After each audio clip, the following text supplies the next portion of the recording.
아침에 나로 주의 인자한 말씀을 듣게 하소서. 성도 여러분 안녕하세요. 토요일입니다. 오늘도 하나님의 사랑이 여러분들의 삶의 자리에 가득하기를 간절히 소망합니다. 말씀 한 국 봅니다. 마태복음 21장 1절부터 11절까지의 말씀을 봉독해 드립니다. 그들이 예루살렘에 가까이 가서 감람산 벳바게에 이르렀을 때 예수께서 두 제자를 보내시며 이르시되 너희는 맞은편 마을로 가라. 그리하면 곧 메인 나귀와 나귀 새끼가 함께 있는 것을 보리니 풀어 내게로 끌고 오라.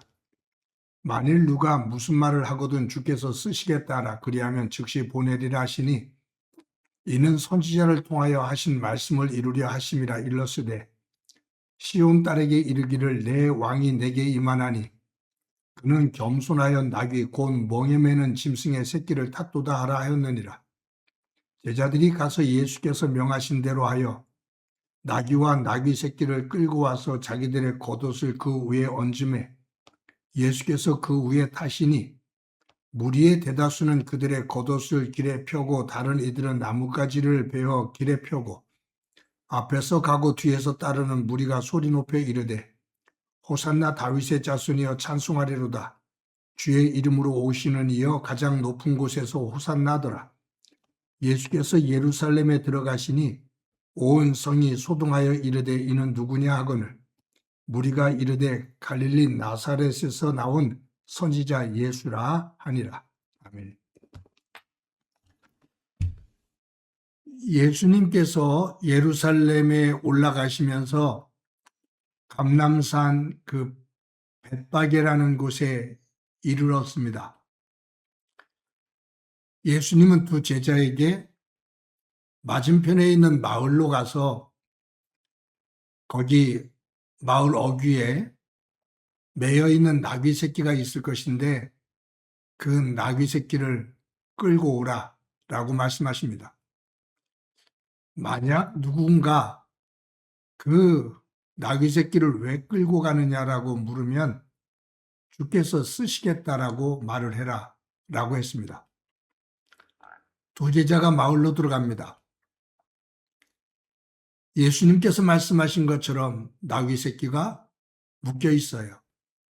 그 나귀 새끼를 풀어서 끌고 옵니다. 그것을 보고 주인이 묻습니다. 왜 당신들 그 내 나귀 새끼를 가져가냐고 끌고 가냐고 묻습니다. 그때 주께서 쓰시겠다라고 말을 합니다.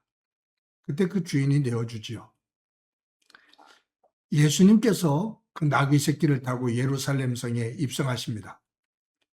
그때 수많은 군중들이 감람나무 가지를 꺾어서 흔들며 호산나 다윗의 자손이여 찬송하리로다. 높은 곳에서 호산나라고 찬양을 합니다. 오늘 본문에 보면 예루살렘 성이 소동하여라고 기록되어 있습니다. 왜 예루살렘 성에 이처럼 많은 사람들이 모여 있느냐 하면 지금은 유월절을 지키는 기간입니다. 유대인들은 유월절이 되어지면 예루살렘 성으로 올라와서 제사를 드립니다. 요세푸스의 말에 의하면 유월절에 사람들이 많이 모일 때는 200만 내지 많을 때 300만까지 모인다고 그래요. 그러니까 인산인해를 이루죠. 그 수많은 사람들이 모여서 예수님께서 나귀 새끼를 타고 예루살렘 성에 입성하실 때 호산나 다윗의 자손이여 찬송하리로다. 높은 곳에서 호산나라고 외치는 이 함성이 예루살렘 성에 소동이 일어난 듯 했다. 즉, 이 단어적인 의미는 지진이 난 것 같았다. 그 말이에요. 그 많은 사람들이 함성을 지르니 지진이 난 것처럼 요동했다. 그 말이에요. 그런데 예수님은 아무 말씀 없이 어린 나귀 새끼를 타고 예루살렘 성에 입성하십니다. 고대 사회 속에서 전쟁에서 승리를 하면 백마를 타고 성에 입성합니다. 왕이 어느 성을 순찰할 때 백마를 타고 갑니다. 백마는 권위를 상징을 하죠. 예수님께서 백마를 타고 예루살렘 성에 올라가시면 더 집중이 되어지고 또 사람들에게 그 왕으로서 하나님 아들로서의 그 상징되어지는 그 권위를 갖게 될 것인데 예수님은 왜 하필이면 나귀 새끼를 타고 예루살렘 성에 입성하셨을까? 외형적으로 보면 볼품이 없잖아요. 어린 나귀 새끼. 그거를 성인인 예수님께서 타시고 예루살렘 성에 들어가시는 이 모습. 그런데 오늘 본문에 예수님께서 나귀 새끼를 타고 예루살렘 성에 들어가시는 이 광경을 스가랴서 9장 9절, 또 이사야서 41장, 이사야서 62장 11절 말씀을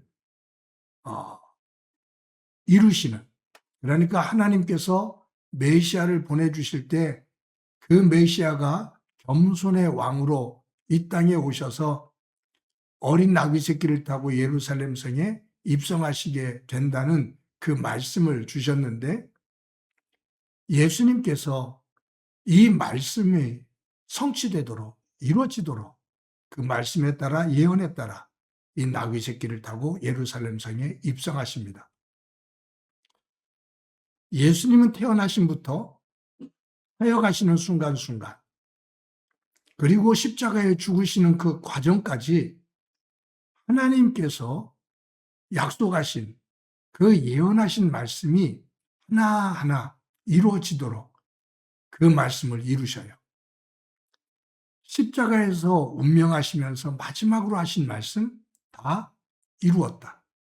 즉 하나님께서 예언하신 하나님께서 인류를 구원하시겠다고 약속하신 그 말씀을 하나님의 아들인 내가 보냄을 받아 그 말씀을 하나도 빼놓지 않고 다 이루었다.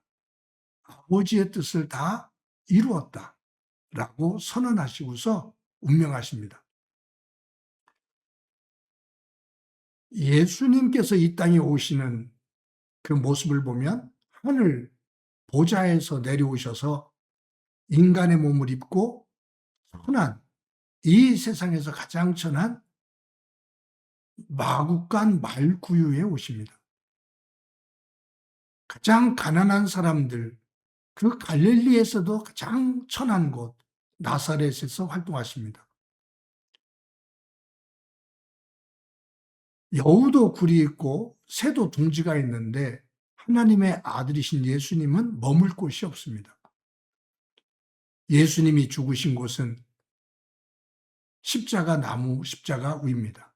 예수님이 묻히신 곳은 다른 사람의 준비해 놓은 무덤에 묻히십니다. 낮아지셔서 섬김, 죽기까지 섬김으로 인류를 구원하시고 그 하나님의 말씀을 다 이루시는 순종의 길이죠. 순종의 길은 낮아지는 길이다. 그 말이에요. 겸손의 길이다. 그 말이에요. 근데 예수님 주변에서는 모두가 높아지고자 하는 사람들입니다.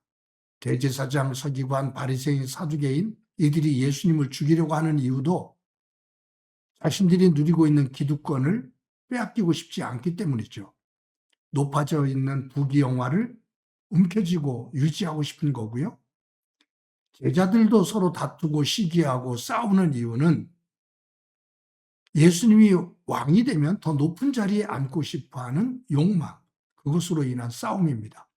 그런데 예수님께서 십자가를 지시러 올라가실 때 유일하게 예수님을 위해 자신의 것을 내려놓고 헌신하는 예수님의 말씀에 순종하는 사람이 있습니다. 그 사람이 누구냐면 오늘 본문에 나오는 나귀 새끼 주인입니다. 여러분, 이 당시에 나귀는 웬만한 사람들, 웬만한 서민들, 그들에게는 나귀는 재산 목록 1호입니다. 그만큼 가치가 있는 거예요. 그런데 주께서 쓰시겠다라는 말 한마디에 주인이 아무 말 없이 내어줍니다.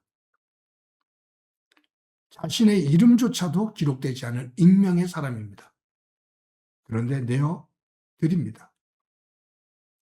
순종이죠. 예수님께서 외롭게 그 십자가의 길을 향해서 순종의 길을 걸어가실 때 모든 사람들이 다 높아지고자 하는 그 상황 속에서 자신의 가장 귀한 것을 내려놓고 그 말씀에 순종하는 익명의 나귀 주인. 그는 예수님의 기쁨이 됩니다. 성도 여러분, 저희들 지금 사순절 기간을 보내고 있습니다.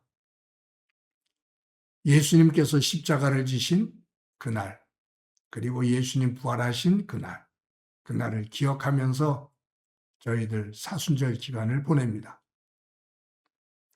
하나님께서 나에게 원하시는 것이 무엇인지, 내 삶의 자리에 하나님께서 변화가 되기를 원하시는 것은 무엇인지, 그 부분을 점검하면서 오늘 본문에 나오는 나귀 새끼 주인처럼 하나님의 말씀 앞에 순종하고 그 위에 하나님의 은혜가 가득하기를 간절히 소망합니다. 한번 기도합니다. 하나님 감사합니다. 예수님께서 하나님 아버지의 뜻을 이루기 위해 하나에서부터 10개까지 순종하시는 모습을 보이시는데 그 예수님 앞에 자신의 가장 귀한 것을 내려놓는 익명의 나귀 주인의 모습을 봅니다. 오늘도 저희들 하루를 살면서 사순절의 의미를 기억하고 예수님의 순종을 배우며 특히 나귀 새끼의 그 주인의 순종을 배워가는 저희들 되도록 은총 베풀어 주옵소서. 오늘도 함께해 주시리라 믿고 예수님의 이름으로 기도드립니다. 아멘.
그 어린이